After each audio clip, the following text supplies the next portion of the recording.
본 영상은 특정 인물이나 실제 사건을 단정하거나 재현한 것이 아닙니다. 사연의 본질과 메시지를 전달하기 위한 스토리 콘텐츠입니다. 독자 여러분, 안녕하세요. 오늘 들려드릴 이야기는 조금 특별합니다. 아니, 특별하다기보다는 우리 주변에 너무나 많은 이야기일지도 모르겠습니다. 결혼 20주년 되는 날 새벽, 한 여자가 남편 양복을 다림질하고 있었습니다. 정성껏 도시락도 쌌죠.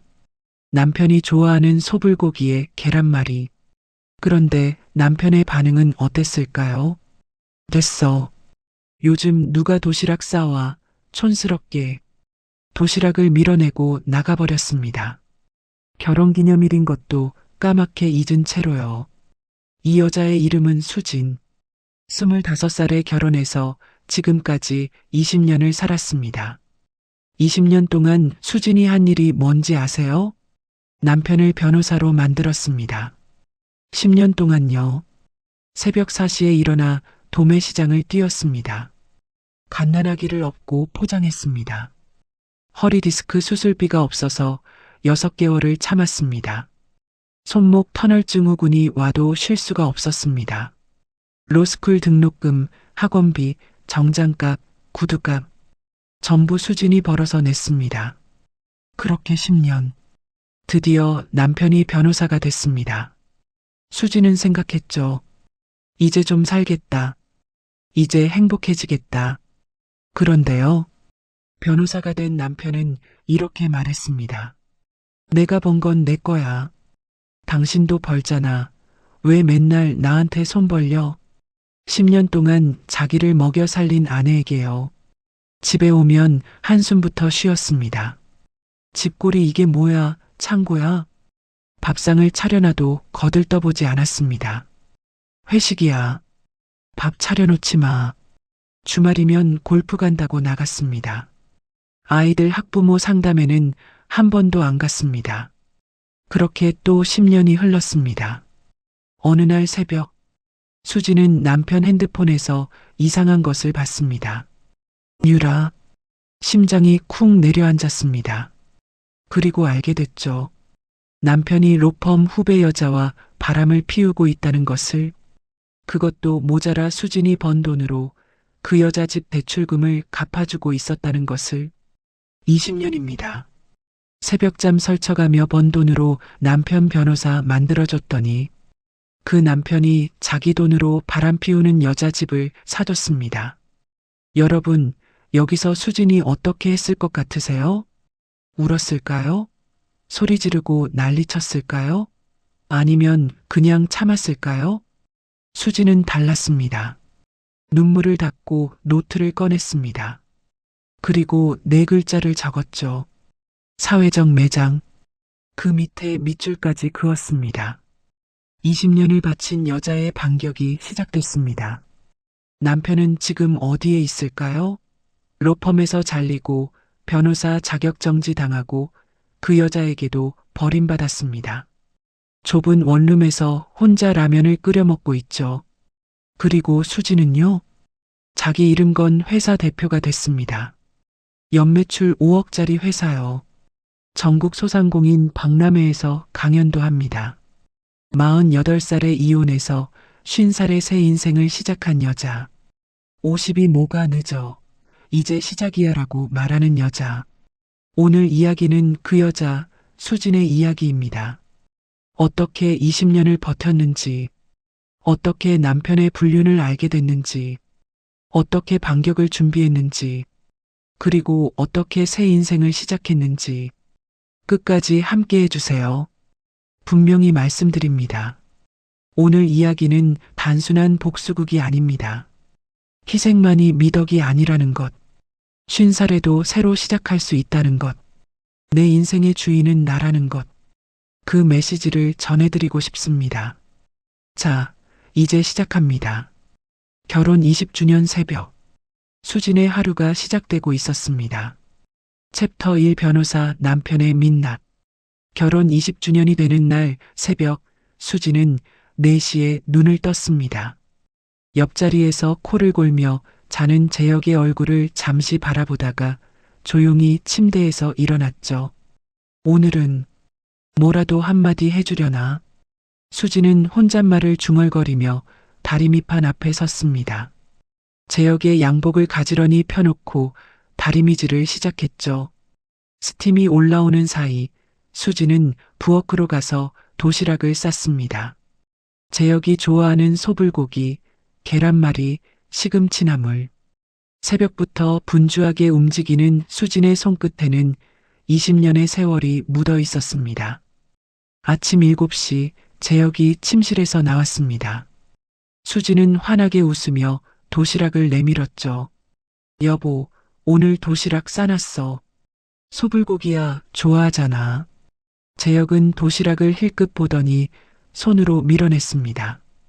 됐어. 요즘 누가 도시락 싸와, 촌스럽게. 아니, 그래도 오늘이 무슨 날인데. 무슨 날? 뭔데? 수진의 얼굴이 굳어졌습니다. 재혁은 넥타이를 고쳐 매며 현관으로 향했죠. 아, 나 늦겠다. 저녁에 회식이야. 밥 차려놓지 마. 문이 닫히는 소리가 아파트 복도에 울렸습니다. 수지는 도시락을 든 채 현관 앞에 멍하니 서 있었죠. 결혼기념일인데. 그것도 잊은 거야? 손에 들린 도시락이 갑자기 천근만근 무겁게 느껴졌습니다. 수지는 도시락을 식탁 위에 내려놓고 의자에 털썩 주저앉았습니다. 창밖으로 들어오는 아침 햇살이 유난히 차갑게 느껴지는 날이었죠.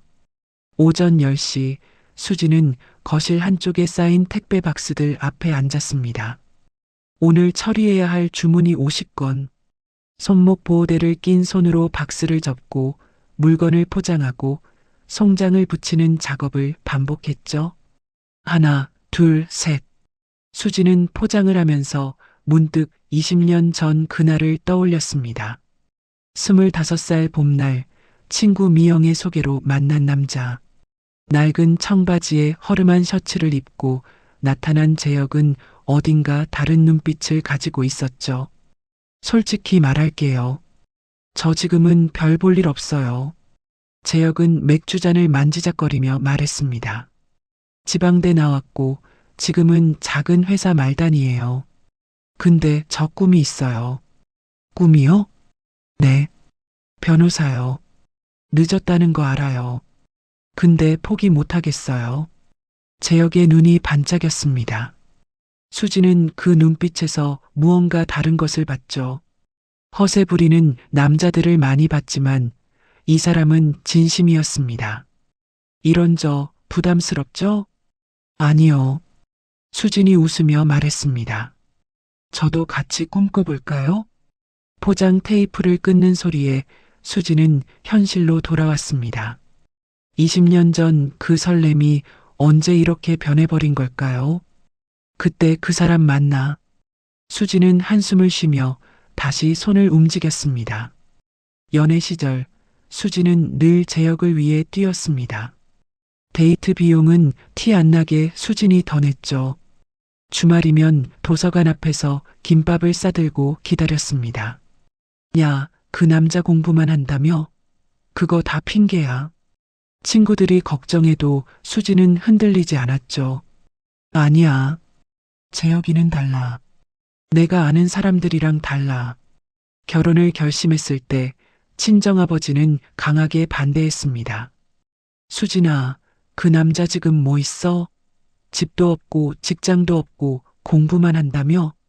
아버지, 재혁이는 꼭 될 거예요. 로스쿨? 그거 몇 년이야? 넌 그동안 뭐 먹고 살래?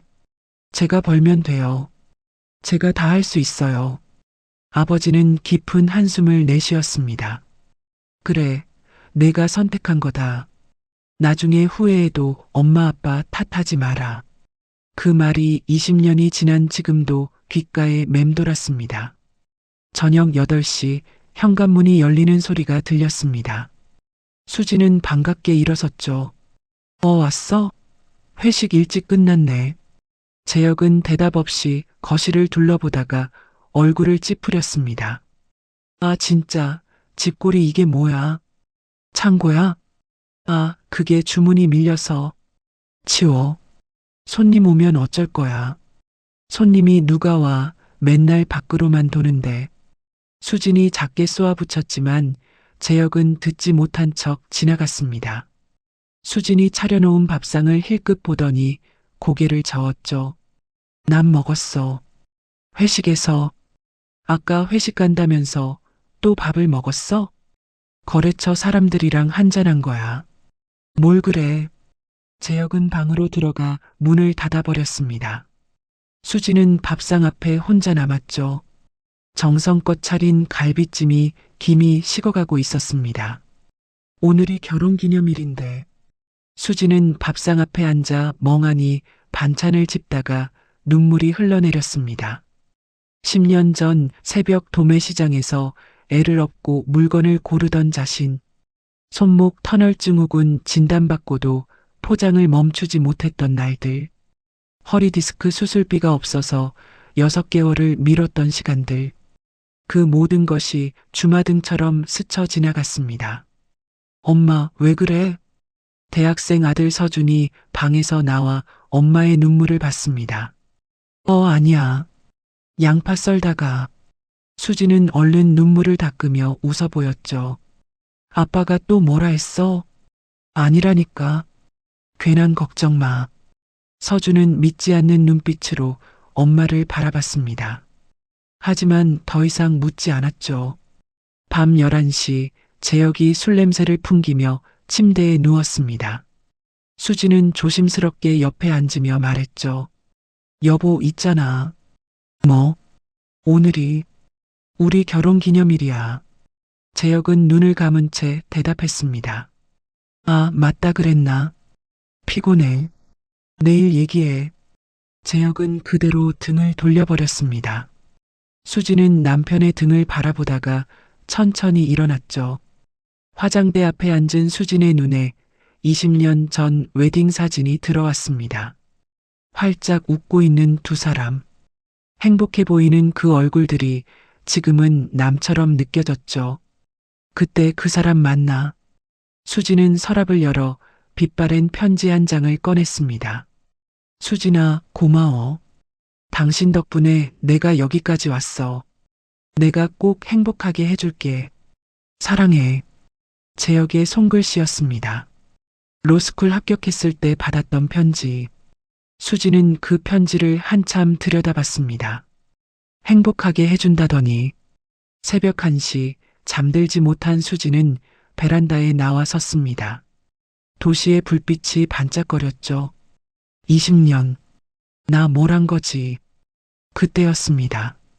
침대맡에 놓인 재혁의 핸드폰에서 불빛이 번쩍였습니다. 새벽에 울리는 문자 알림. 수진의 눈에 화면이 들어왔죠. 유라. 그 이름이 떠 있었습니다. 수진의 심장이 쿵 하고 내려앉았습니다. 발걸음을 멈추고 숨을 죽인 채 화면을 바라봤죠. 선배님, 오늘 너무 좋았어요. 다음에 또 봐요. 수진의 얼굴이 하얗게 질렸습니다. 손이 부들부들 떨렸죠. 하지만 수진은 소리를 내지 않았습니다. 재혁의 코 고는 소리만이 어둠 속에서 울렸습니다. 수진은 베란다 문을 닫고 창밖을 바라봤죠. 도시의 불빛이 갑자기 흐릿하게 번져 보였습니다. 유라. 수진은 그 이름을 속으로 되뇌었습니다. 20년 결혼 생활의 균열이 이 새벽에 시작되고 있었습니다. 챕터 20년의 무게. 다음날 새벽 5시 수지는 어젯밤 잠을 거의 이루지 못한 채 눈을 떴습니다. 유라라는 이름이 머릿속을 떠나지 않았죠. 설마 내가 잘못 본 거겠지. 수지는 고개를 세차게 저으며 침대에서 일어났습니다. 밀린 주문 70건이 기다리고 있었죠. 손목 보호대를 끼고 거실로 나와 택배 박스 앞에 앉았습니다. 포장 테이프를 끊으며 수지는 10년 전을 떠올렸습니다. 둘째 서연을 임신했을 때 회사에서 퇴사 권유를 받았죠. 한수진 씨, 솔직히 말할게요. 육아휴직 2번은 좀. 부장의 말에 수지는 아무 대답도 하지 못했습니다. 10년 다닌 회사였죠. 퇴직금 800만 원을 들고 회사를 나오던 날 지하철에서 혼자 울었습니다. 이 돈으로 한 달을 어떻게 버티지? 로스쿨 등록금, 생활비, 첫째 분유값.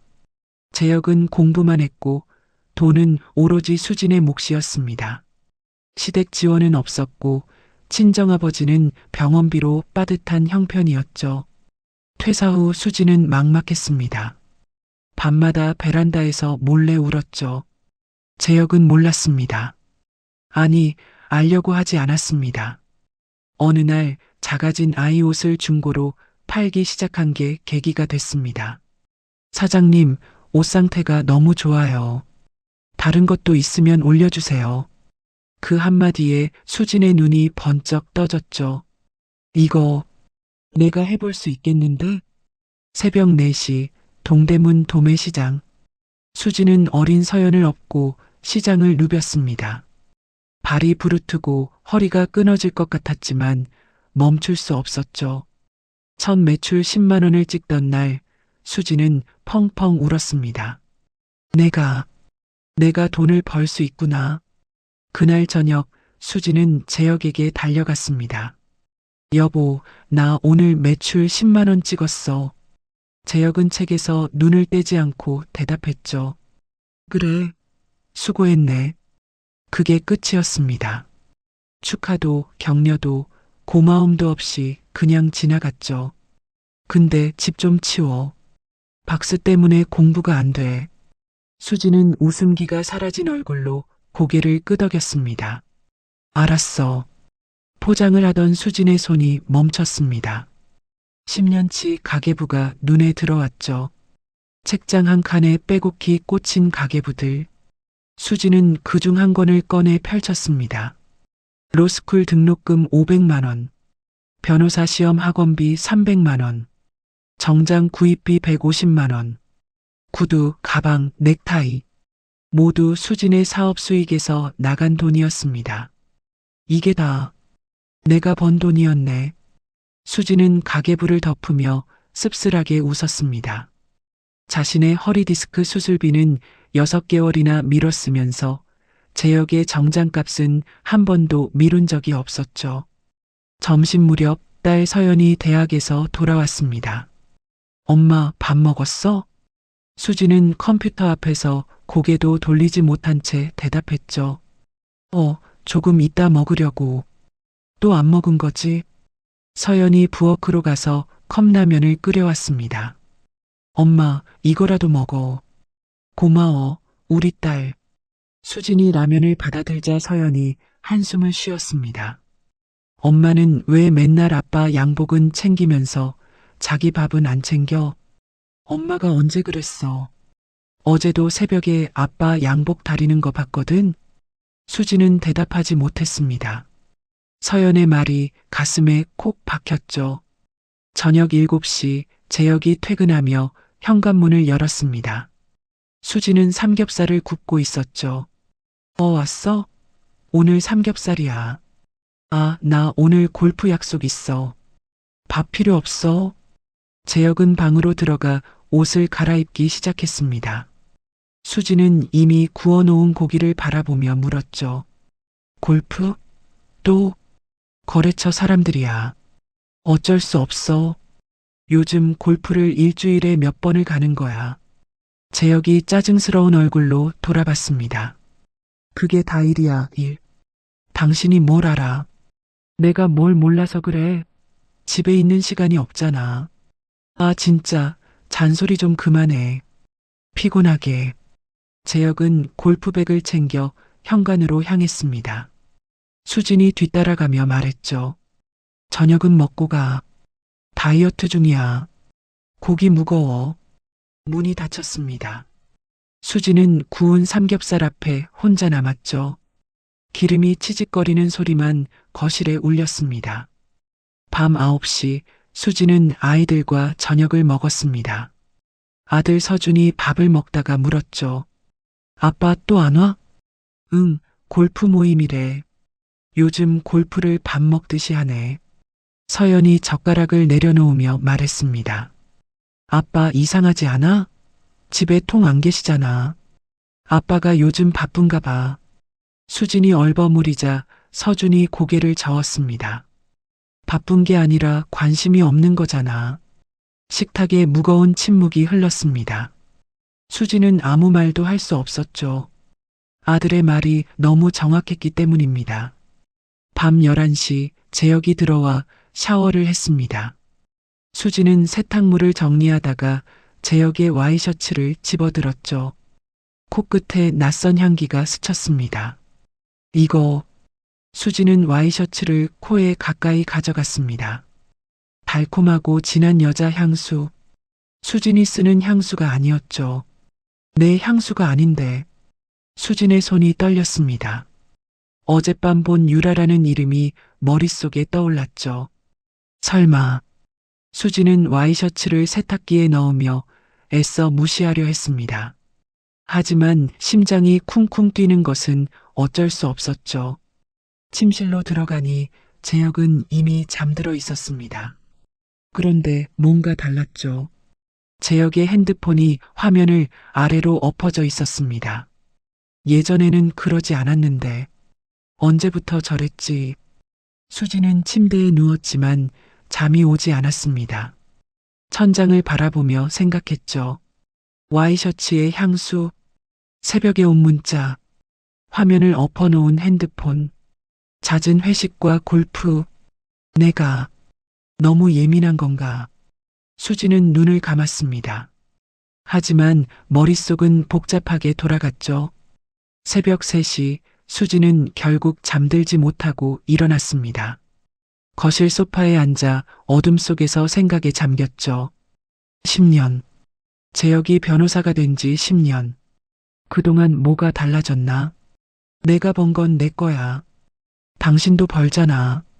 재혁은 늘 그렇게 말했습니다. 가정에 보태는 돈은 없었죠. 본인 옷, 본인 차, 본인 골프, 전부 자기 돈으로 자기 것만 샀습니다. 당신이 뭘 알아? 법을 모르잖아. 무시하는 말투, 짜증스러운 눈빛, 집에 오면 한숨부터 쉬는 남편. 내가 뭘 위해 10년을 버텼지. 수지는 창밖을 바라봤습니다. 아파트 불빛들이 하나둘 꺼져가고 있었죠. 20년. 10년은 그 사람 변호사 만들려고 바쳤고 10년은 변호사 된 사람한테 무시당하며 살았네. 수진의 눈에서 눈물이 흘러내렸습니다. 소리 없이 조용히. 그때 수진은 결심했습니다. 알아봐야겠어. 그 유라가 누군지. 수진은 눈물을 닦고 자리에서 일어났습니다. 어둠 속에서 수진의 눈빛이 달라졌죠. 더 이상 당하고만 있을 수 없었습니다. 20년을 바친 결혼 생활의 진실을 알아야 했습니다. 동쪽 하늘이 희미하게 밝아오고 있었습니다. 긴 밤이 끝나고 새로운 아침이 오고 있었죠. 하지만 수진에게 그 아침은 또 다른 싸움의 시작이었습니다. 챕터 3 진실의 실마리. 그로부터 일주일 후 수진은 조용히 움직이기 시작했습니다. 재혁이 출근한 뒤 서재로 들어갔죠. 카드 명세서가 어디 있더라. 서랍을 뒤져 가족카드 명세서를 꺼냈습니다. 수진의 눈이 숫자들을 훑어 내려갔죠. 이게 뭐야? 꽃집 15만 원, 청담동 레스토랑 32만 원, 호텔 28만 원, 백화점 명품관 200만 원. 기념일도 아닌 날들이었습니다. 수진의 생일에도 아무것도 사주지 않던 사람이 꽃은 누구 줬고 명품은 누구 거야. 수진의 손이 떨렸습니다. 명세서를 사진으로 찍어 저장했죠. 다음 날 아침 재혁이 출근하자 수진은 지하 주차장으로 내려갔습니다. 재혁의 차 안에 있는 블랙박스 메모리 카드를 빼냈죠. 거실에서 노트북에 연결하고 영상을 확인했습니다. 날짜별로 정리된 영상들. 수진은 한 달치 기록을 하나하나 돌려봤습니다. 이 주소는 집 주소가 아닌 곳에 반복적으로 주차한 기록이 있었습니다. 강남의 한 오피스텔 지하 주차장. 일주일에 2~3번씩. 그리고 한 영상에서 수진은 숨을 멈췄습니다. 재혁이 차에서 내리는 장면. 옆에 젊은 여자가 함께 있었죠. 팔짱을 끼고 웃으며 걸어가는 두 사람. 전현이, 유라인가. 수진의 얼굴이 하얗게 질렸습니다. 손이 부들부들 떨려 마우스를 놓쳤죠. 한편 그 시각 재혁은 로펌 회의실에 앉아 있었습니다. 대형 사건이 들어왔다는 소식에 변호사들이 모여 있었죠. L그룹 상속 분쟁 사건입니다. 500억 규모예요. 로펌 대표 최 변호사가 말했습니다. 박재혁 변호사가 단독 수임하게 됐습니다. 이번에 잘하면 파트너 승진도 가능해요. 재혁의 얼굴에 미소가 번졌습니다. 감사합니다. 반드시 승소하겠습니다. 회의가 끝난 뒤 로펌 후배 정유라가 다가왔습니다. 선배님 축하드려요. 정말 대단하세요. 유라가 재혁의 팔을 스치며 말했죠. 선배님 덕분에 저도 많이 배워요. 재혁은 우쭐한 표정을 지었습니다. 아내에게서 한 번도 듣지 못한 칭찬. 집에서는 짜증만 나는데 유라 앞에서는 기분이 좋았죠. 유라 씨도 실력 있어. 같이 잘해보자. 재혁이 유라의 어깨에 손을 올렸습니다. 오늘 저녁에 축하 한잔 할까? 둘이서. 좋아요, 선배님.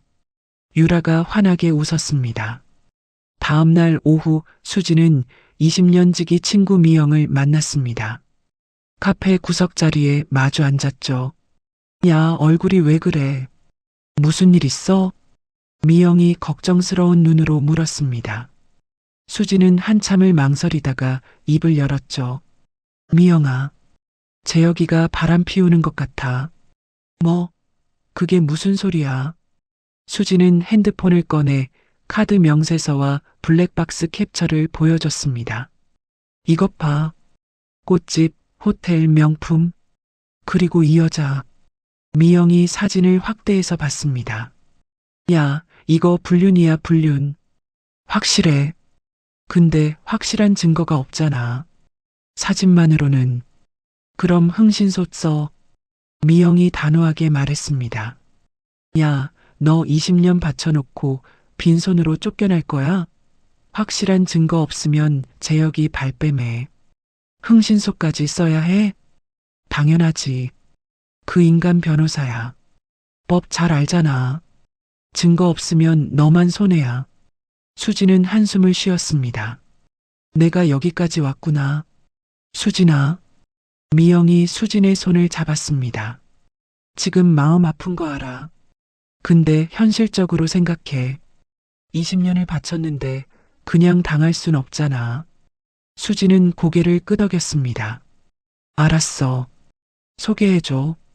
흥신소에 의뢰한 지 3일 후 수지는 카페에서 노란 봉투 하나를 받았습니다. 흥신소 직원이 낮은 목소리로 말했죠. 사모님 예상대로입니다. 증거 확실해요. 수지는 떨리는 손으로 봉투를 열었습니다. 안에는 사진들이 가득했죠. 재혁과 유라가 호텔에 체크인하는 사진, 손을 잡고 거리를 걷는 사진, 오피스텔에서 새벽에 나오는 사진, 날짜와 시간이 모두 찍혀 있었습니다. 아, 수진의 입에서 신음이 새어나왔습니다. 사진을 보던 손에서 힘이 빠져 바닥에 떨어졌죠. 20년이, 이게 20년이야? 수지는 카페 의자에 주저앉아 소리 없이 울기 시작했습니다. 가슴을 쥐어뜯듯 옷깃을 움켜쥐었죠. 그날 밤 재혁이 캐리어를 꺼내 짐을 쌌습니다. 출장 가야 해. 1박 2일이야. 수지는 소파에 앉아 아무 말 없이 재혁을 바라봤습니다. 그 출장이 어디로 가는 건지 이제는 알았죠. 목이 막혀 말이 나오지 않았습니다. 뭐? 아니야. 잘 다녀와. 재혁은 고개도 돌리지 않고 현관을 나섰습니다. 문이 닫히는 소리가 울렸죠. 수지는 한참을 그 자리에 앉아 있었습니다. 눈물조차 나오지 않았죠. 가슴이 텅 빈 것 같았습니다. 새벽 3시 수지는 서재에 홀로 앉았습니다. 책상 위에 증거 사진들과 카드 명세서, 블랙박스 캡처를 펼쳐놓았죠. 시간 순으로 하나하나 정리했습니다. 노트를 꺼내 펜을 들었습니다. 이혼. 수지는 그 글자를 쓰고 멈췄습니다. 20년. 25에 시작해서 45이 됐죠. 인생의 절반을 이 사람에게 바쳤습니다. 재산 분할. 펜이 다시 움직였습니다. 위자료. 사회적 매장. 수지는 마지막 글자 아래 밑줄을 그었습니다. 펜을 내려놓고 창밖을 바라봤죠. 재혁 씨. 수지는 낮은 목소리로 중얼거렸습니다. 당신이 나한테 한 짓 그대로 돌려줄 거야. 동쪽 하늘이 붉게 물들기 시작했습니다. 수진의 눈에는 더 이상 눈물이 없었죠. 대신 차가운 결심이 자리 잡고 있었습니다. 20년을 바친 여자의 반격이 시작되려 하고 있었습니다. 챕터 4절망 속 동지들. 증거를 정리한 지 3일 후 수지는 큰 결심을 했습니다. 아이들에게 사실을 말하기로 한 것이죠. 저녁 식사를 마친 뒤 수지는 아들 서준과 딸 서연을 거실로 불렀습니다. 애들아, 앉아봐. 엄마가 할 말이 있어. 서준과 서연이 소파에 나란히 앉았습니다. 수진의 표정이 심상치 않다는 것을 느꼈죠. 엄마, 무슨 일이야? 얼굴이 안 좋아. 서연이 걱정스럽게 물었습니다. 수진은 떨리는 손으로 봉투 하나를 꺼냈죠. 이거 봐야 할 것 같아서. 수진이 사진들을 식탁 위에 펼쳤습니다. 재혁과 유라가 함께 찍힌 사진들. 호텔, 레스토랑, 오피스텔. 서연이 사진을 집어들었습니다. 이게 아빠야? 서연의 목소리가 떨렸습니다. 사진 속 아버지가 젊은 여자와 팔짱을 끼고 있었죠. 엄마, 이 여자 누구야? 아빠 회사 후배래. 정유라라는 변호사야. 서준이 사진을 빼앗듯 집어들었습니다. 이를 악물며 사진을 노려봤죠. 이 나이 먹고 이런 짓을. 오빠. 서연의 눈에서 눈물이 흘러내렸습니다. 엄마가 얼마나 고생했는데 새벽마다 시장 가고 허리 아파서 못 일어나면서도 포장하고 아빠 양복 다리면서. 서연이 흐느끼기 시작했습니다. 수진이 딸의 등을 쓸어줬죠. 서연아, 울지 마. 어떻게 안 울어? 아빠가 어떻게 이래? 서준이 사진을 식탁에 내려놓으며 말했습니다. 엄마, 이혼해. 서준아, 더 이상 참지 마. 우리가 있잖아. 서준의 눈빛이 단호했습니다. 나 어릴 때부터 느꼈어. 아빠가 엄마 무시하는 거. 그래도 설마 했는데. 설마가 사람 잡는다더니. 수진의 눈에서 눈물이 흘렀습니다. 미안해, 애들아. 엄마가 왜 미안해. 서연이 엄마의 손을 꼭 잡았습니다. 잘못한 건 아빠잖아. 엄마는 아무 잘못 없어. 그래, 엄마. 이제 엄마 인생 살아. 더 이상 그 인간한테 끌려다니지 마. 수지는 두 아이를 번갈아 바라봤습니다. 어느새 이렇게 컸구나. 가슴이 뭉클했죠. 고마워. 우리 애들. 다음 날 오후 수지는 법률 상담을 받으러 갔습니다. 친구 미영이 소개해준 이혼 전문 변호사 최정민. 깔끔한 사무실에서 최 변호사가 수진을 맞았죠. 앉으세요, 사모님. 자료 가져오셨죠? 네, 여기요. 수진이 봉투를 건넸습니다. 최 변호사가 사진과 명세서를 하나하나 살펴봤죠. 이 정도면 유책 배우자 입증 충분합니다. 그게 무슨 말이에요? 쉽게 말씀드리면 남편분 잘못으로 이혼한다는 걸 증명할 수 있다는 거예요. 위자료 최대치 받을 수 있습니다. 수진이 고개를 끄덕였습니다. 근데 한 가지 조심하셔야 해요. 최 변호사가 안경을 고쳤으며 말했습니다. 남편분이 변호사시잖아요. 재산 숨기려 할 수 있어요. 지금부터 모든 금융거래 기록 확보하세요. 재산을 숨겨요? 네. 본인 이름으로 슬쩍 옮겨놓거나 다른 사람 명의로 바꾸거나. 많이들 그래요. 수진의 얼굴이 굳어졌습니다. 생각지 못한 부분이었죠. 알겠습니다. 꼼꼼히 챙길게요. 상담을 마치고 나오는 길, 수진은 생각에 잠겼습니다. 내 이름으로 된 거, 적금이랑 사업자 명의 건물 전세 보증금. 수진은 다행이라고 생각했습니다. 재혁에게 기대지 않고 혼자 읽은 것들이 있어서 그래도 확인해 봐야겠어. 그 주말 재혁이 또 골프 모임이라며 외출했습니다. 수진은 서재로 들어가 재혁의 개인 서류들을 뒤지기 시작했죠.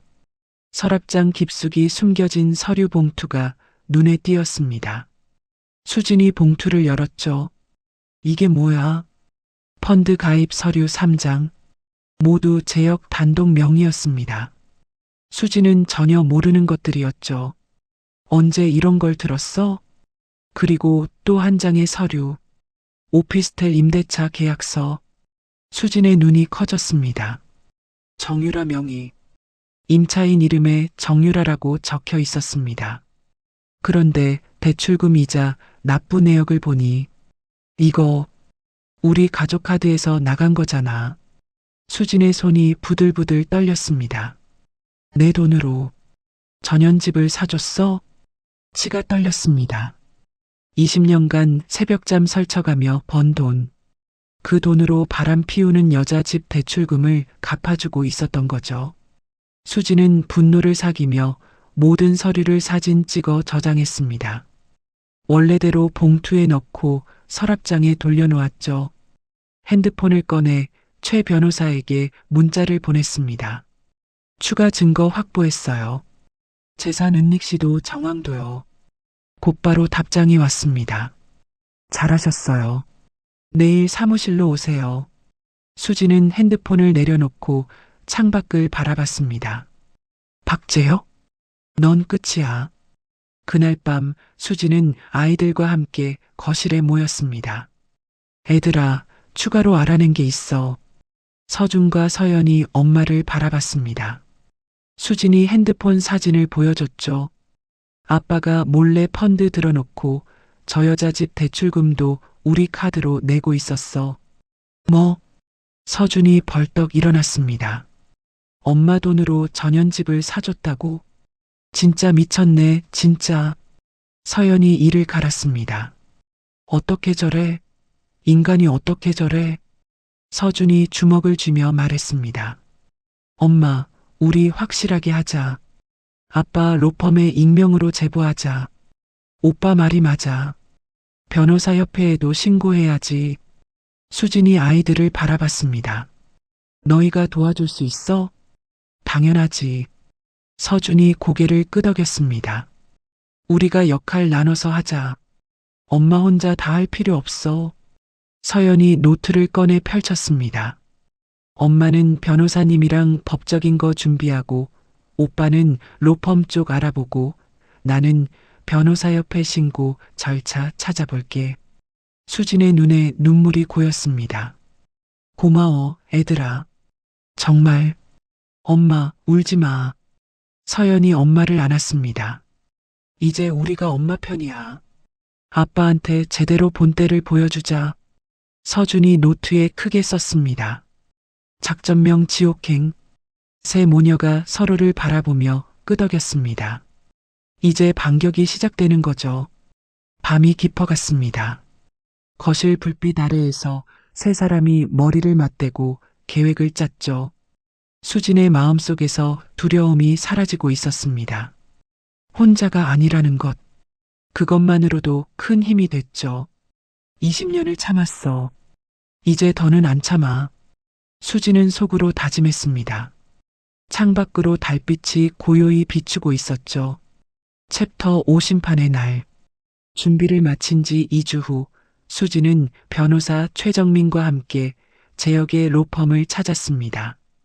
로펌 대표 최 변호사의 사무실 앞에서 수진은 잠시 발걸음을 멈췄죠. 괜찮으세요? 최정민 변호사가 물었습니다. 네, 괜찮아요. 가시죠.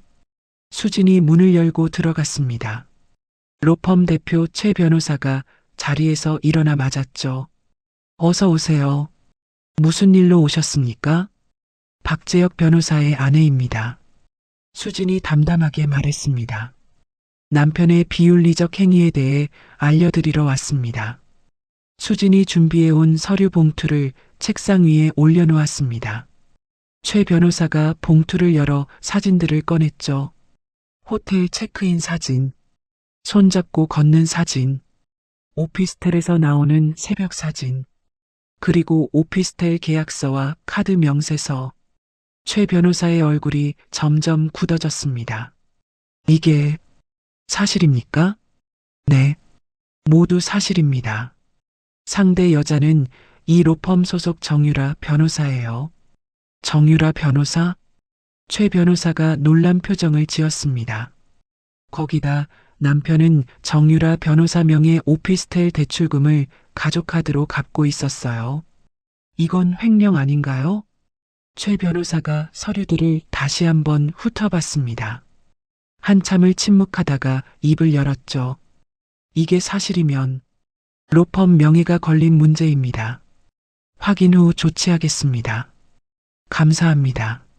수진이 자리에서 일어났습니다. 아, 그리고 오늘 대한변호사협회에도 진정서 접수했습니다. 변호사 품위유지 의무 위반으로요. 최 변호사의 얼굴이 더욱 굳어졌습니다. 수진은 가볍게 인사하고 사무실을 나섰죠. 같은 시각 재혁은 자기 사무실에서 L그룹 사건 서류를 검토하고 있었습니다. 파트너 승진을 눈앞에 둔 재혁은 기분이 좋았죠. 이번 사건만 끝나면 나도 파트너야. 재혁이 혼잣말을 하며 웃었습니다. 그때 사무실 전화가 울렸죠. 박 변호사, 대표님이 찾으십니다. 지금 당장 올라오래요. 지금요? 알겠습니다. 재혁은 넥타이를 고쳐 매고 대표 사무실로 향했습니다. 문을 열고 들어서는 순간 재혁의 표정이 굳어졌죠. 책상 위에 사진들이 펼쳐져 있었습니다. 자신과 유라가 함께 찍힌 사진들. 대표님, 이게... 박 변호사 앉아. 최 변호사의 목소리가 차가웠습니다. 재혁이 의자에 앉았죠. 해명할 거 있나? 이건 오해입니다. 사적인 일이 좀. 사적인 일? 최 변호사가 오피스텔 계약서를 집어들었습니다. 정유라 변호사 오피스텔 대출금이 자네 가족카드에서 나간 건 어떻게 설명할 건가? 그건 이거 횡령 아닌가? 아내 모르게 가족 재산을 빼돌린 거잖아. 재혁의 얼굴이 하얗게 질렸습니다. 입술이 바르르 떨렸죠. 대표님, 한 번만 봐주십시오. 제가 L그룹 사건 꼭 성공시키겠습니다. 박 변호사. 최 변호사가 한숨을 쉬었습니다. 나도 자네 실력은 인정했어. 근데 변호사는 실력만 가지고 되는 게 아니야. 사람이 먼저야. 대표님, 로펌 명예를 걸 수는 없네. 내일까지 짐 빼게. 재혁의 눈앞이 캄캄해졌습니다. 사무실을 나온 재혁은 곧장 유라를 찾아갔습니다. 유라의 사무실 문을 벌컥 열었죠. 유라야, 큰일 났어. 유라가 놀란 표정으로 돌아봤습니다. 선배님, 무슨 일이에요? 대표가 다 알았어. 우리 사이도 오피스텔 대출금도. 네. 유라의 얼굴이 창백해졌습니다. 어떻게 알았어요? 수진이가 증거 다 들고 왔대. 변호사협회에도 신고했고. 아. 유라가 의자에 털썩 주저앉았습니다. 선배님, 저 어떡해요? 저도 잘리는 거예요? 유라야, 지금 그게 문제가 아니야. 우리 어떻게 해? 재혁이 유라의 손을 잡으려 했습니다. 하지만 유라가 손을 뿌리쳤죠. 선배님, 저도 피해자예요. 뭐? 선배님이 이혼 준비 중이라고 했잖아요. 곧 정리된다고. 저 속인 거잖아요.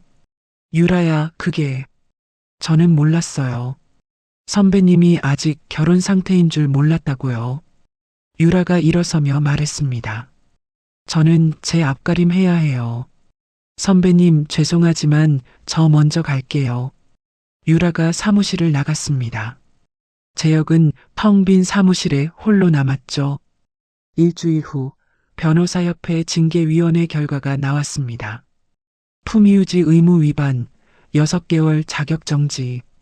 법조계 커뮤니티와 기자들 사이에 소문이 퍼졌습니다. 가정 버리고 불륜, 아내 돈으로 여자 집 사준 변호사. 재혁의 이름은 순식간에 바닥으로 떨어졌죠. 그날 저녁 재혁이 집으로 돌아왔습니다. 현관문을 열자마자 고함을 질렀죠. 당신이 이런 짓을 해? 나 다 잃었어. 수진이 거실에서 일어섰습니다. 뭘 잃었는데? 직장 잃었고 자격정지 당했고 소문 다 났어. 내 인생이 끝났다고. 재혁이 소파 쿠션을 집어 던졌습니다. 수진은 피하지 않았죠. 20년 동안 나는 뭘 잃었는지 알아? 수진의 목소리가 차분했습니다. 청춘, 건강, 자존심. 다 당신한테 줬어. 새벽마다 시장 가고 애들 키우고 당신 양복 다리고. 근데 당신은 뭘 했어? 그건 내가 번 돈으로 당신 정장 사주고 등록금 내주고 학원비 내줬어. 변호사 된 다음엔 내 돈 내 거라면서 집에 한 푼도 안 넣었지. 수진이 한 걸음 다가갔습니다. 거기다 내 돈으로 바람 피우는 여자 집 대출금까지 갚아줬어. 당신이 나한테 한 짓이 그거야. 재혁이 입을 열었다 닫았습니다. 할 말이 없었죠. 그때 아들 서준이 앞으로 나섰습니다. 아버지, 그동안 엄마한테 한 짓 생각하면 이 정도는 약한 거야. 서준아, 너까지. 나 어릴 때부터 다 봤어. 엄마 무시하고 짜증내고 밥상 앞에서 한숨 쉬던 거. 그게 아버지가 한 짓이야. 딸 서연이 방문을 열고 나왔습니다. 아빠라고 부르기도 싫어. 나가. 서연이 차갑게 말하고 다시 방문을 닫아버렸죠. 재혁은 아무 말도 하지 못했습니다. 가족 모두가 등을 돌린 거죠. 재혁은 천천히 자기 방으로 들어갔습니다. 옷가지를 캐리어에 쓸어 담았죠. 거울에 비친 자신의 얼굴을 봤습니다.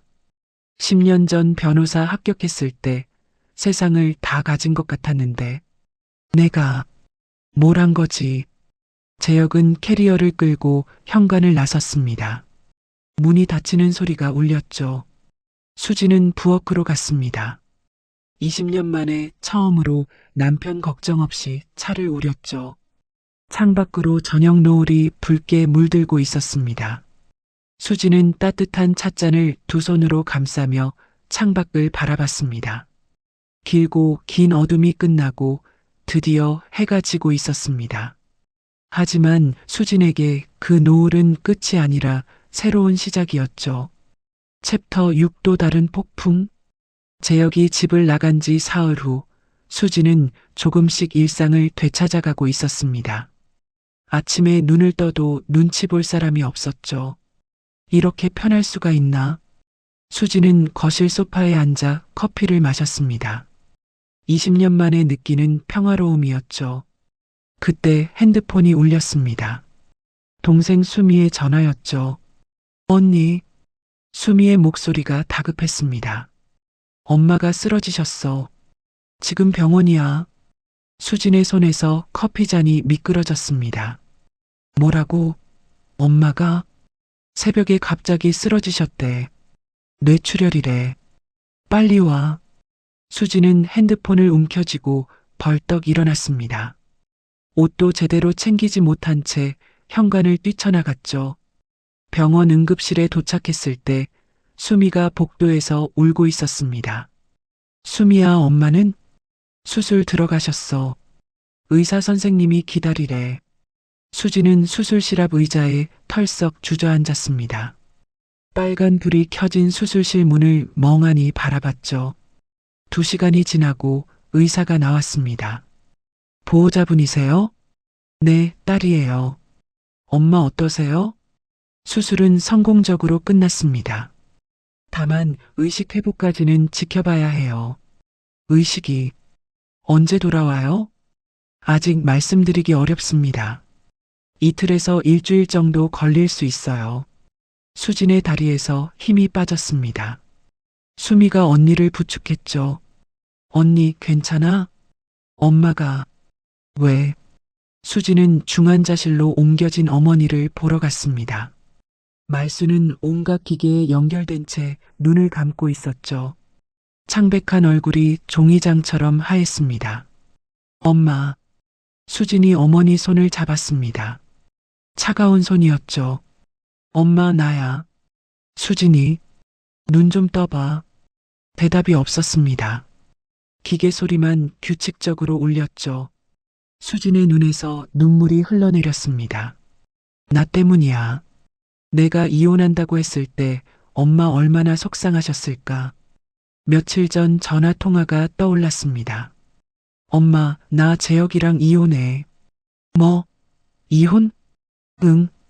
바람 피웠어. 증거도 다 잡았어. 전화기 너머로 어머니의 한숨 소리가 들렸죠. 그놈이 결국 내 인생 망쳐놨구나. 내가 그때 더 말렸어야 했어. 엄마, 괜찮아. 나 잘 정리하고 있어. 수진아, 내가 얼마나 고생했는데. 그놈 때문에 20년을. 어머니가 울먹였습니다. 가슴이 아파서 내 새끼가 그 고생을 했다는 게. 수진은 중환자실 침대 옆에서 어머니 손을 꼭 쥐었습니다. 엄마 미안해. 내가 걱정 끼쳐서. 제발 눈 좀 떠. 수진은 그날부터 병원과 사업장을 오가며 버텼습니다. 새벽에 주문 확인하고, 오전에 포장하고, 오후에 병원. 밤에는 어머니 곁을 지키다가 새벽에 다시 일하러 갔죠. 일주일이 지나자 수진의 몸이 한계에 다다랐습니다. 눈 밑에 짙은 다크서클이 내려앉았고 손이 떨려 포장 테이프를 끊기도 힘들었죠. 엄마 나왔어. 서준이 병원에 찾아왔습니다. 서준아, 학교는? 학교가 문제야? 엄마 얼굴이 반쪽이 됐는데. 서준이 엄마 옆에 앉았습니다. 나랑 서연이가 교대로 병원 있을게. 엄마 사업도 해야잖아. 너희가 어떻게? 우리가 뭣도 못하는 애들이야? 걱정 마. 서연도 병원에 도착했습니다. 엄마, 나도 왔어. 오늘 밤은 내가 있을게. 서연아, 할머니 꼭 깨어나실 거야. 우리 가족 다 같이 힘내자. 서연이 엄마를 꼭 안았습니다. 수진의 눈에서 또 눈물이 흘렀죠. 고마워. 우리 애들. 그날 밤 수진은 집에서 처음으로 제대로 잠을 잤습니다. 아이들이 교대로 병원을 지켜주니 마음이 놓였죠. 열흘째 되던 날 아침이었습니다. 서준에게서 전화가 왔죠. 엄마, 할머니 눈 떴어. 수진은 핸드폰을 들고 뛰었습니다. 택시를 잡아 타고 병원으로 달렸죠. 중환자실에 도착하니 말순이 눈을 뜨고 있었습니다. 엄마, 수진이 달려가 어머니 손을 잡았습니다. 수진아, 말순의 목소리가 가늘었습니다. 하지만 분명 수진을 알아봤죠. 엄마 나야. 알아보겠어? 내 새끼. 고생 많았다. 말순이 수진의 손을 꼭 쥐었습니다. 엄마 미안해. 내가 걱정 끼쳐서. 야, 울지 마. 말순이 힘겹게 수진의 눈물을 닦아줬습니다. 그 인간 때문에 올 시간 있으면 내 인생 챙겨. 엄마, 50이 뭐가 늦어. 엄마가 너 나이 때 뭘 알았겠니? 이제 시작이야.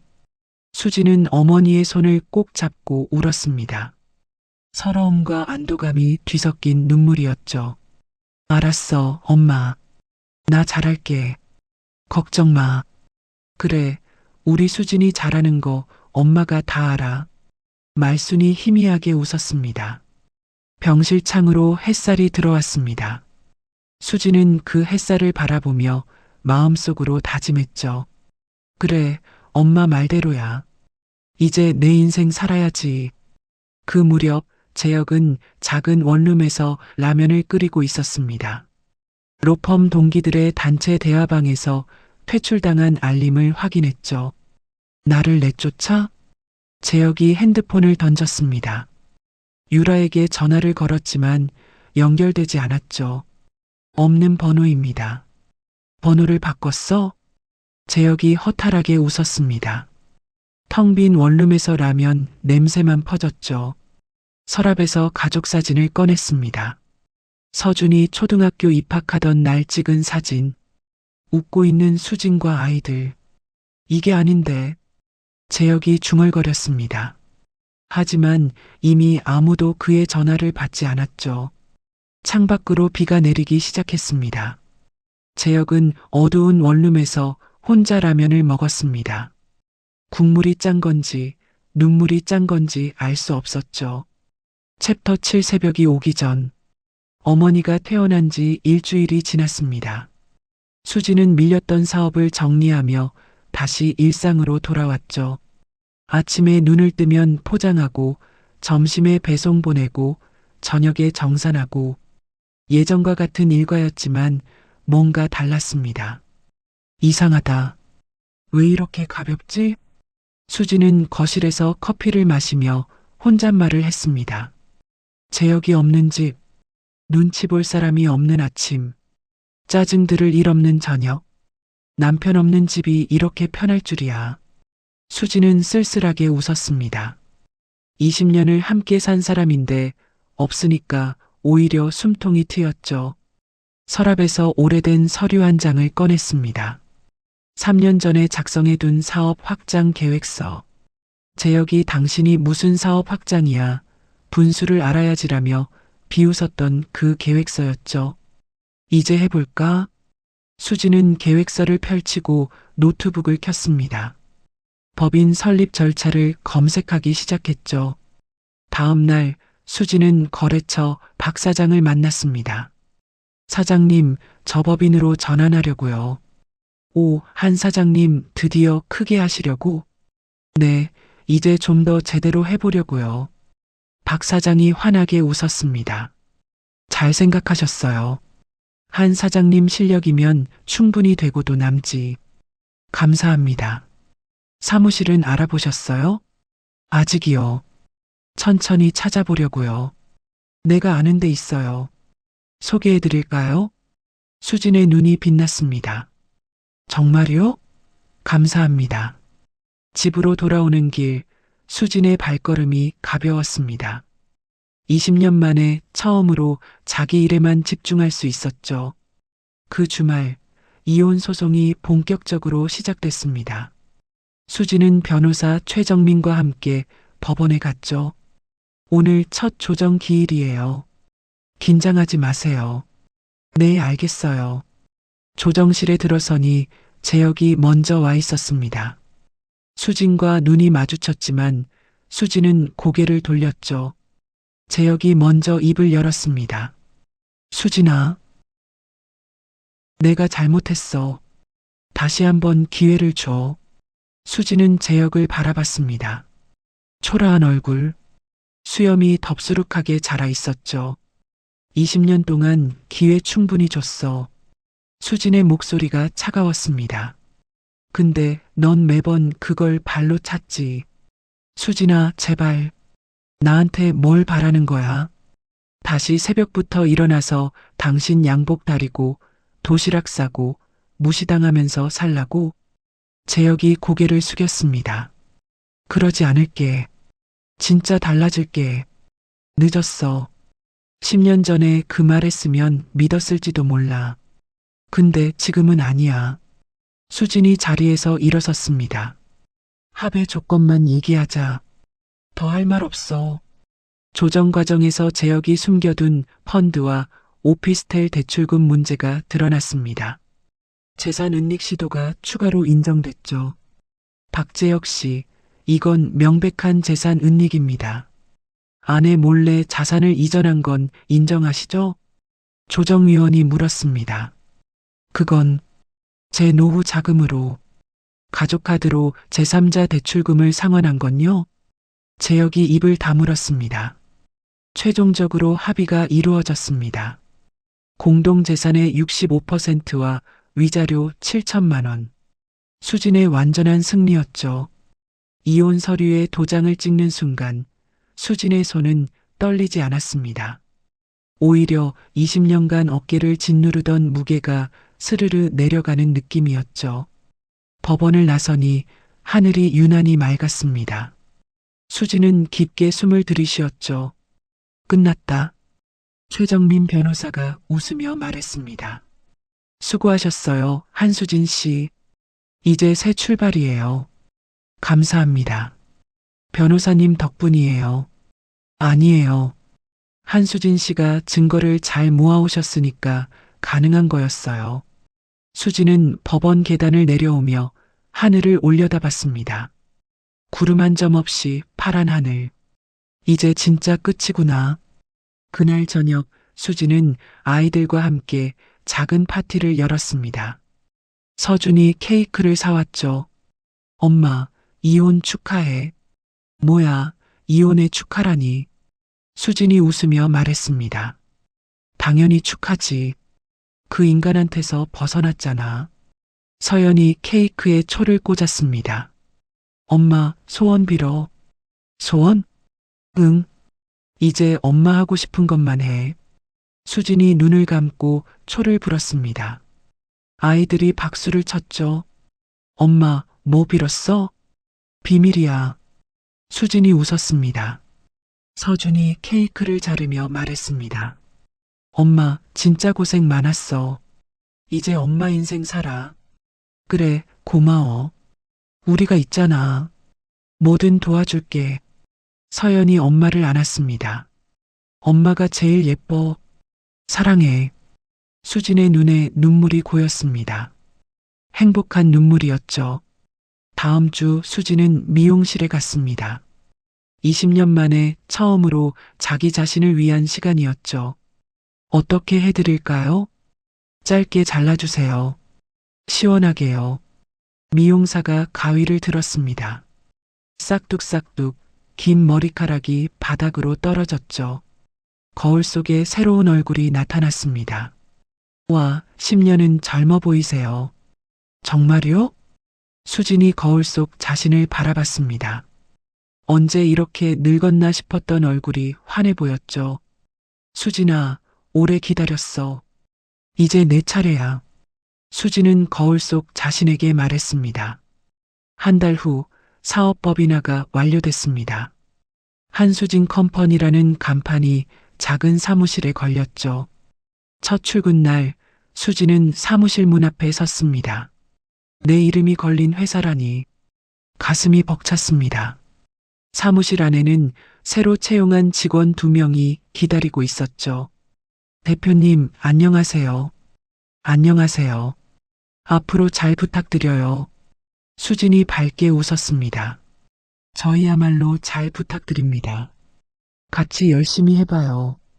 우리 회사 크게 키워봅시다. 그날 저녁 수진은 친정 어머니와 화상 통화를 했습니다. 화면에 새 사무실을 비췄죠. 엄마, 여기가 내 사무실이야. 우와, 수진아. 이게 다 내 거야? 응. 한수진 컴퍼니야. 내 이름 걸었어. 말순의 눈에 눈물이 고였습니다. 우리 수진이 대단해. 엄마가 다 살았어. 엄마, 울긴. 이제 시작이야. 그래, 우리 딸 잘 될 거야. 엄마가 매일 기도할게. 고마워, 엄마. 사랑해. 나도 사랑해, 내 새끼. 화상 통화를 끊고 수진은 사무실 창밖을 바라봤습니다. 도시의 불빛이 반짝거렸죠. 50살의 새로 시작이라. 수진은 혼잣말을 했습니다. 할 수 있어. 아니, 해야지. 창밖으로 달이 밝게 떠올랐습니다. 긴 밤이 지나고 새벽이 오고 있었죠. 수진의 두 번째 인생이 이제 막 시작되고 있었습니다. 챕터 8 두 번째 인생. 이혼이 확정된 지 1년이 지났습니다. 수진의 사무실은 처음보다 2배로 넓어져 있었죠. 대표님, 이번 달 매출 집계 나왔어요. 직원 민지가 서류를 들고 왔습니다. 얼마야? 4,200만 원이요. 연매출 5억 돌파 확실해요.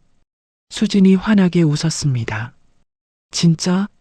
우리가 해냈네. 대표님이 잘하셔서 그렇죠. 저희는 옆에서 도운 것밖에 없어요. 무슨 소리야? 다 같이 한 거지. 수진은 직원들을 둘러봤습니다. 민지, 그리고 새로 들어온 현수. 작지만 든든한 팀이었죠. 오늘 저녁 회식하자. 내가 쏠게. 진짜요? 대표님 최고. 그날 저녁 아들 서준이 퇴근 후 사무실로 찾아왔습니다. 손에 꽃다발을 들고 있었죠. 서준아, 이게 뭐야? 엄마, 취업 첫 달 월급 받았어. 엄마 선물. 수진이 꽃다발을 받아들었습니다. 카네이션이었죠. 어머, 이게 얼마야? 돈 아껴야지. 첫 월급은 엄마한테 써야지. 그동안 고생했잖아. 수진의 눈에 눈물이 고였습니다. 우리 서준이 다 컸네. 엄마, 울긴. 밥 먹으러 가자. 오늘 내가 살게. 내가? 응. 첫 월급 기념이야. 수진은 꽃다발을 안고 아들과 함께 사무실을 나섰습니다. 식당에는 서연도 와 있었습니다. 엄마, 오빠한테 들었어. 연매출 5억이래? 응, 이번에 확실할 것 같아. 대박. 엄마 진짜 대단해. 서연이 엄마를 꼭 안았습니다. 나도 나중에 엄마처럼 사업할 거야. 너는 공부나 열심히 해. 경영학과잖아. 이것도 공부야. 새 모녀가 웃었습니다. 서준이 메뉴판을 펼치며 말했습니다. 엄마, 오늘은 비싼 거 시켜. 다 내가 낼 거야. 됐어. 부담스럽게. 부담은 무슨. 엄마가 20년 동안 우리 밥 해줬잖아. 이제 우리가 사줄 때 됐지. 수지는 두 아이를 번갈아 바라봤습니다. 가슴이 뭉클했죠. 고마워, 우리 애들. 한 달 후, 수지는 전국 소상공인 박람회에 초청을 받았습니다. 50세에 시작하는 제2의 인생이라는 주제로 강연을 해달라는 요청이었죠. 제가요? 강연을요? 네, 한 대표님 사연이 많은 분들에게 희망이 될 것 같아요. 수지는 망설였습니다. 저 같은 사람이 무슨 강연을. 대표님 하세요. 직원 민지가 말했습니다. 대표님 이야기 들으면 힘 얻을 사람 많을 거예요. 수지는 고민 끝에 수락했습니다. 강연 당일 수지는 무대 뒤에서 떨리는 손을 진정시켰습니다. 긴장되네. 커튼 사이로 객석을 봤습니다. 중년 여성들이 가득 앉아 있었죠. 자신과 비슷한 또래의 얼굴들. 한수진 대표님을 모시겠습니다. 사회자의 소개에 수진이 무대로 올라갔습니다. 마이크를 잡은 손이 떨렸죠. 안녕하세요. 한수진입니다. 객석에서 박수가 터져 나왔습니다. 저도 여러분처럼 막막했어요. 수진이 천천히 말을 이어갔습니다. 25살에 결혼하고 남편 변호사 만든다고 10년을 바쳤어요. 새벽 4시에 시장 가고 애 업고 포장하고 허리 아파도 쉴 수가 없었어요. 객석이 조용해졌습니다. 변호사 되면 행복해질 줄 알았어요. 근데 아니었어요. 내가 번 돈은 내 거라면서 집에 한 푼도 안 넣고 집에 오면 짜증만 내고 결국에는. 수진이 잠시 말을 멈췄습니다. 바람까지 피웠어요. 객석에서 한숨소리가 들렸습니다. 48살에 이혼했어요. 주변에서 그러더라고요. 이 나이에 이혼하면 어떻게 살려고 그러냐고. 다 늦었다고. 수진이 객석을 둘러봤습니다. 근데요, 안 늦었어요. 수진의 목소리가 단단해졌습니다. 제 어머니가 그러셨어요. 50이 뭐가 늦냐고. 이제 시작이라고. 객석의 한 여성이 눈물을 닦았습니다. 지금 저는 제 이름 건 회사 대표예요. 연매출 5억이에요. 혼자 힘으로 일궜어요. 박수가 터져 나왔습니다. 여러분도 할 수 있어요. 늦지 않았어요. 50이든 60이든 시작하면 그게 시작이에요. 수진이 환하게 웃었습니다. 저도 여기 서 있잖아요. 여러분도 할 수 있어요. 강연이 끝나고 객석에서 박수가 쏟아졌습니다. 눈물을 흘리는 사람, 고개를 끄덕이는 사람. 수지는 그 얼굴들을 바라보며 생각했죠. 내 경험이 누군가에게 힘이 되는구나. 가슴이 뜨거워졌습니다. 그 무렵 재혁은 좁은 사무실에서 혼자 앉아 있었습니다.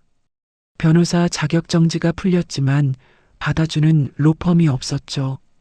혼자 사무실을 열었지만 의뢰인은 거의 없었습니다. 월세 걱정을 하며 하루하루를 버티고 있었죠. 텔레비전을 켰다가 재혁은 손을 멈췄습니다. 화면에 수진이 나오고 있었죠. 50세에 제2의 인생을 시작한 한수진 대표를 만나봤습니다. 재혁은 멍하니 화면을 바라봤습니다. 당당하게 웃으며 강연하는 수진. 카메라 앞에서 인터뷰하는 수진. 저 사람이 내 아내였지. 재혁이 중얼거렸습니다. 아니, 아내였던 사람. 내가 무시하던 사람이 저렇게. 재혁은 텔레비전을 끄고 고개를 떨궜습니다. 후회가 밀려왔지만 이미 모든 것이 돌이킬 수 없었죠. 며칠 후 수진의 핸드폰이 울렸습니다. 모르는 번호였죠. 여보세요? 수진아, 나야. 재혁의 목소리였습니다. 수진은 잠시 침묵했죠. 무슨 일이야? 한 번만 만나자. 할 말이 있어. 할 말? 무슨 할 말? 제발, 한 번만. 수진은 창밖을 바라봤습니다. 잠시 생각하다가 입을 열었죠. 재혁 씨, 응? 우린 더 이상 할 말 없어. 수진아, 잘 살아. 수진이 전화를 끊었습니다. 핸드폰을 내려놓고 창밖을 바라봤죠. 잘한 거야. 수진은 속으로 말했습니다. 과거의 자신이 떠올랐죠. 새벽마다 울던 자신, 무시당하면서도 참던 자신. 그래, 잘 버텼어. 내 덕분에 지금의 내가 있어. 수진은 미소 지었습니다. 그 주말, 수진은 가족들과 함께 바다로 여행을 떠났습니다. 어머니 말순, 아들 서준, 딸 서연.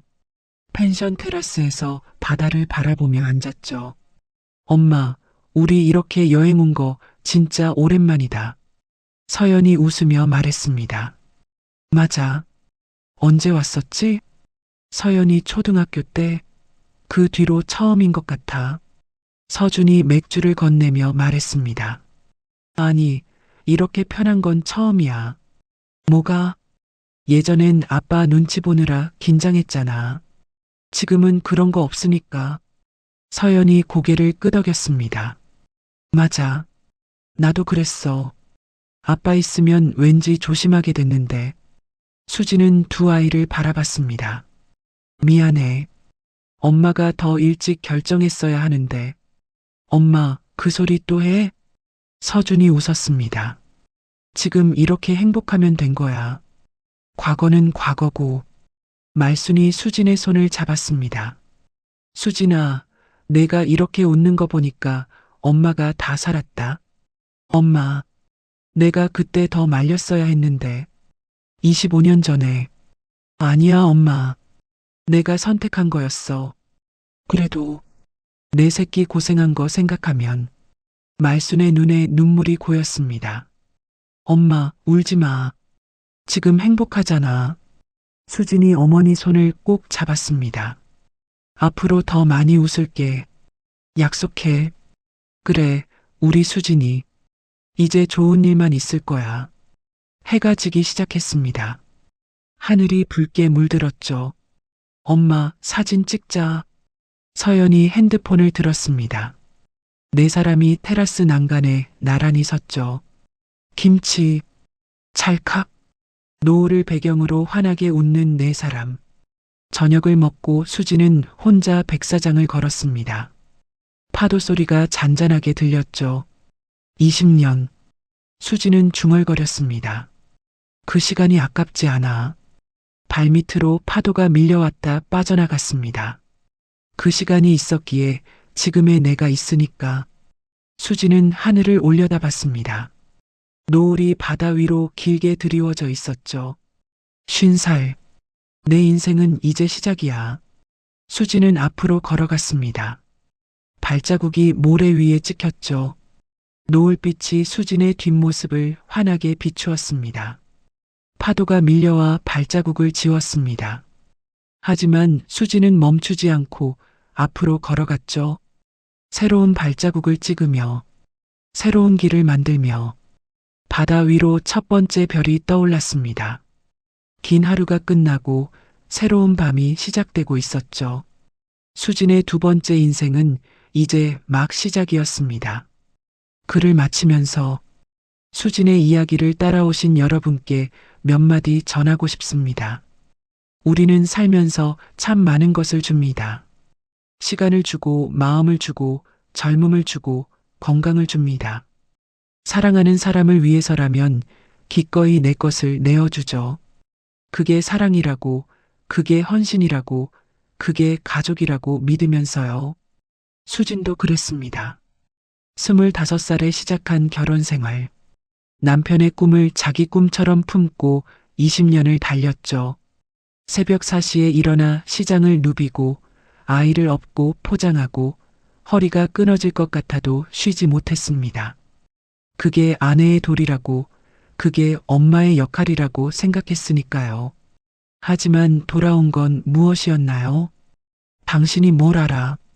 집골이 이게 뭐야? 내가 번 건 내 거야. 수진이 바친 20년의 세월은 그렇게 짓밟혔습니다. 여러분께 묻고 싶습니다. 헌신은 아름다운 것입니다. 사랑하는 사람을 위해 희생하는 마음은 분명 숭고하죠. 하지만 그 헌신이 일방통행이 되어서는 안 됩니다. 내가 주는 만큼 돌아오지 않아도 괜찮다고, 그게 사랑이라고 스스로를 속이지 마세요. 진짜 사랑은 서로 채워주는 것입니다. 내가 비면 상대가 채워주고 상대가 비면 내가 채워주는 것. 한쪽만 계속 비워지는 관계는 사랑이 아닙니다. 그건 착취입니다. 수지는 48살에 깨달았습니다. 늦었다고요? 아닙니다. 깨달은 그 순간이 가장 빠른 때입니다. 우리는 흔히 이렇게 말합니다. 이 나이에 뭘 새로 시작해? 다 늦었어. 그냥 참고 살지 뭐. 수진의 어머니 말수는 이렇게 말했죠. 50이 뭐가 늦어. 엄마가 너 나이 때 뭘 알았겠니? 이제 시작이야. 이 한마디가 수진의 인생을 바꿨습니다. 나이는 숫자일 뿐입니다. 50살이 늦었다면 60살은 더 늦은 건가요? 70살은요? 80살은요? 그렇지 않습니다. 숨을 쉬고 있는 오늘이 가장 젊은 날입니다. 내일의 나보다 오늘의 내가 더 젊으니까요. 시작하세요. 무엇이든 시작하세요. 배우고 싶었던 것, 해보고 싶었던 것, 가보고 싶었던 곳. 더 이상 미루지 마세요. 나중에라는 말은 참 무서운 말입니다. 그 나중에는 영영 오지 않을 수도 있으니까요. 수지는 이혼을 결심하면서 두려웠을 것입니다. 20년을 함께한 사람과 헤어진다는 것, 혼자가 된다는 것, 주변의 시선을 견뎌야 한다는 것. 하지만 수지는 선택했습니다.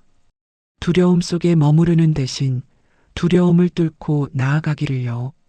용기란 무엇일까요? 두려움이 없는 게 용기가 아닙니다. 두려워도 한 발짝 내딛는 것. 그게 진짜 용기입니다. 수진에게는 든든한 아이들이 있었습니다. 서준이와 서연이. 엄마의 고통을 알아봐주고 엄마 편에 서준 아이들. 엄마, 이혼해. 우리가 있잖아. 더 이상 참지 마. 이 한마디가 수진에게 얼마나 큰 힘이 되었을까요? 가족이란 무엇일까요? 피를 나눈 사이가 가족이 아닙니다. 서로의 아픔을 알아주고 서로의 편이 되어주는 사람. 그게 진짜 가족입니다. 재혁은 남편이었지만 가족이 아니었습니다. 아내의 고통을 외면하고 아이들의 마음을 몰랐으니까요. 반면 서준이와 서연이는 엄마의 진짜 가족이었습니다. 여러분 곁에도 진짜 가족이 있나요? 그 사람들을 소중히 여기세요. 그리고 여러분도 누군가의 진짜 가족이 되어주세요. 수진의 이야기에서 우리는 또 하나 배울 수 있습니다. 바로 준비의 중요성이죠. 수진은 감정에 휩쓸려 소리 지르고 울기만 하지 않았습니다. 증거를 모으고 변호사를 만나고 차근차근 준비했죠. 그래서 이길 수 있었습니다. 인생에서 억울한 일을 당했을 때 분노만 앞세우면 지게 됩니다. 냉정하게 준비하는 사람이 이기는 법입니다. 감정은 잠시 접어두세요. 머리로 생각하세요. 전략을 세우세요. 그리고 실행하세요. 수진이 재혁에게 한 말이 떠오릅니다. 20년 동안 기회 충분히 줬어. 근데 넌 매번 그걸 발로 찼지. 관계에서 기회는 무한하지 않습니다. 상대가 주는 기회를 발로 차면 언젠가 그 기회는 사라집니다. 그때 가서 후회해도 늦습니다. 재혁은 모든 것을 잃고 나서야 깨달았습니다. 하지만 이미 늦었죠. 수진의 전화기에서 들린 대답은 단 한마디였습니다. 우린 더 이상 할 말 없어. 잘 살아. 후회는 항상 늦게 옵니다. 지금 곁에 있는 사람을 소중히 여기세요. 당연하게 생각하지 마세요. 그 사람도 언젠가 떠날 수 있습니다. 수진의 이야기는 해피엔딩으로 끝났습니다. 자기 이름을 건 회사, 연매출 5억, 든든한 자녀들, 회복한 어머니, 바다를 바라보며 웃는 수진의 모습. 하지만 이건 동화가 아닙니다. 수진이 마법처럼 성공한 게 아니에요. 20년간 쌓아온 실력과 경험, 포기하지 않은 끈기, 그리고 다시 일어선 용기. 이 모든 것이 합쳐져서 만들어진 결과입니다. 여러분도 할 수 있습니다. 지금 힘드신가요? 지금 막막하신가요? 괜찮습니다. 수진도 새벽 베란다에서 울었습니다. 수진도 20년을 뭘 한 거지라고 절망했습니다. 하지만 수진은 거기서 멈추지 않았습니다. 울어도 괜찮습니다. 쓰러져도 괜찮습니다. 다만 거기서 끝내지 마세요. 눈물을 닦고 다시 일어나세요. 한 걸음만 내디디면 됩니다. 그 한 걸음이 새로운 인생의 시작입니다. 수진은 노을 지는 바다를 걸으며 생각했습니다. 20년을 바쳤던 그 시간이 아깝지 않아. 그 시간이 있었기에 지금의 내가 있으니까. 과거를 후회하지 마세요. 그 시간이 있었기에 지금의 내가 있는 것입니다. 아픔도 상처도 눈물도 모두 지금의 나를 만든 재료입니다. 하지만 과거에 머무르지도 마세요. 과거는 지나간 것입니다. 바꿀 수 없는 것에 에너지를 쏟지 마세요. 그 에너지를 오늘에 쓰세요. 내일을 위해 쓰세요. 수진의 두 번째 인생은 이제 막 시작입니다. 여러분의 두 번째 인생도 지금 시작할 수 있습니다. 나이가 들었다고요? 상관없습니다. 환경이 안 된다고요? 바꾸면 됩니다. 늦었다고요? 아직 숨 쉬고 있잖아요. 오늘이 여러분 남은 인생에서 가장 젊은 날입니다. 그러니 오늘 시작하세요. 작은 것부터 괜찮습니다. 거창할 필요 없습니다. 한 걸음, 딱 한 걸음만 내디드세요. 그 한 걸음이 천리길의 시작입니다. 수진처럼, 노을빛 속에서 앞으로 걸어가는 수진처럼 여러분도 걸어가시길 바랍니다. 새로운 발자국을 찍으며, 새로운 길을 만들며, 당당하게, 아름답게 여러분의 두 번째 인생을 응원합니다.